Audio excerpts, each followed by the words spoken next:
Siapa yang menghabisi nyawa Najamuddin Sewang atau inisial NS, pegawai Dinas Perhubungan atau Dishub Kota Makassar, akhirnya terungkap jelas.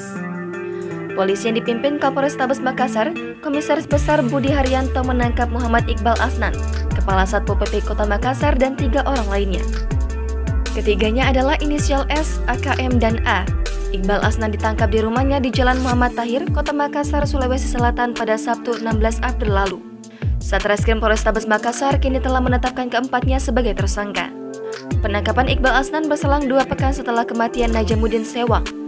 Nyawa Najamuddin Sewang dihabisi eksekutor di Jalan Danau Tanjung Bunga, Kelurahan Macini, Sombala, Kecamatan Tamalate, Makassar, Ahad atau Minggu, 3 April lalu sekitar pukul 10.45 waktu Indonesia Tengah.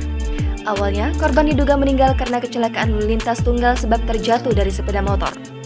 Namun, belakangan terungkap jika korban tewas ditembak sebab di bawah ketiak kirinya bersarang proyektil peluru.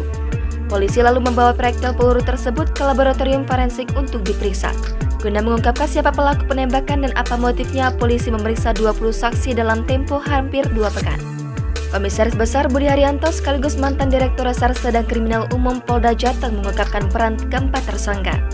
Iqbal Asnan disebutkan merupakan otak dari pembunuhan berencana pada 3 April lalu itu. Sementara, S, AKM, dan Adis disebut berperan sebagai eksekutor, pemantau, atau penggambar di lokasi. Motif asmara pun disebut mendalangi pembunuhan Najamuddin Sewang. Menurutnya, Iqbal Asnan dan almarhum Najamuddin Sewang terlibat cinta segitiga dengan seorang perempuan. Atas dasar itu, ia pun memastikan kasus penembakan itu bukanlah aksi teror.